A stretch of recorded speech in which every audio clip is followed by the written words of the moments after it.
Now, as I mentioned in compatibility test number 3, video number 3, um, indicator stability is a real important issue in designing your expert advisor, and not many people seem to take this under consideration or take the time to explore exactly how their indicators are constructed.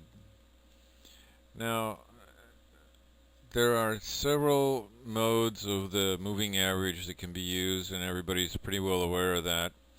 The most popular of these is exponential on the close. I'm going to start up a program here that is displaying a moving average on the close. It's a simple moving average on the close. And you can see that it's continually changing. You can see these spreads down here, which are spreads between other moving averages that are not moving. And the reason they're not moving is that their parameters are not on the close. Now, you should keep in mind, we're going to look at watch a moving average in action now. Using the close, we use a simple, but it really doesn't matter which of these you choose. We'll talk about that in a minute. But we're going to watch this.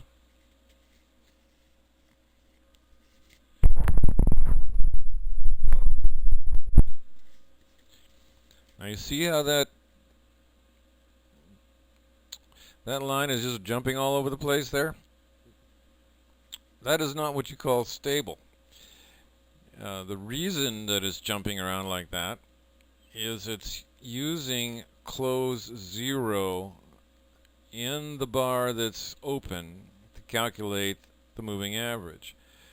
Now you should be aware that all indicators, virtually every single indicator in this list, uses some kind of modification of the moving average.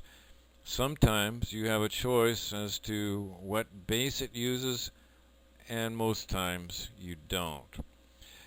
If you have an exotic indicator like the stochastic oscillator that uses multiple modifications to a moving average, and that base is based on the close, this action here intensifies about 100 times. The variation, you'll even see gaps. It's trying to calculate this thing so fast it can't even keep up with it.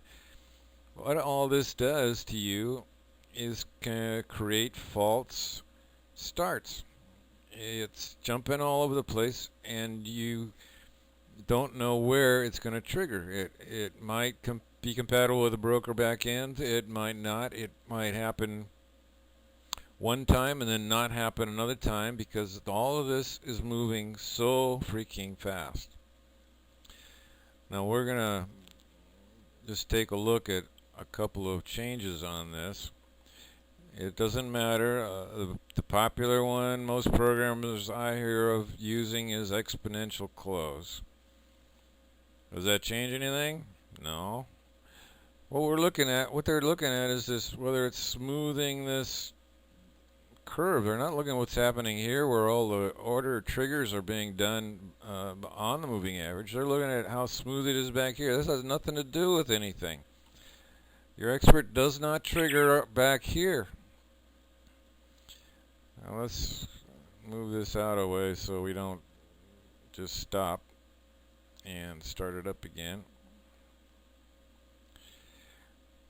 There's only one actual setting that will be stable, and that's on the open. Now you see it isn't moving.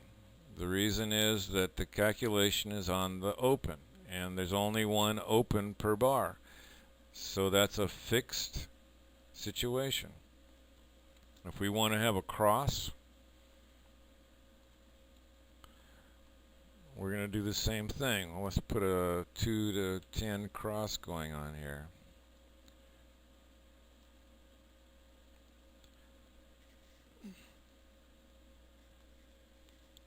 we can see that we've got a very solid cross when it happens.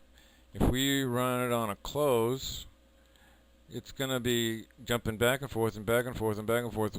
We could have a up triggered on a down and a down triggered on an up and not know where we're going with this thing. Now, for initiation of orders, all of my experts use the open as the measure of trend. I will use the close if I want to get out of an order quick, because it's going to trigger much faster than the open. But never going into the open. I want smooth trend detections on my opens and a fast exit on my closes, either for profit taking or for loss minimizations.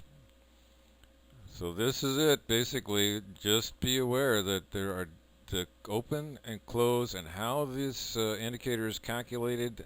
And if it's being calculated in the current bar, no matter what period you're in, no matter what time frame you're in, you're going to see misfires. And all those misfires, people are blaming data problems on them and broker back-end settings for it, and it has nothing, absolutely nothing to do with that. It has everything to do with how your indicator settings are set, which choices you make on those indicators, and how they're calculated. And if they're jumping all over the place like this, you're going to get inconsistency all over the place. It's just a fact, a mathematical fact. So be aware of it, and when your choice of indicators, and if you have to use an indicator that has this type of operation, you're going to have to account for it in other ways. Hope you enjoyed the video. Thank you.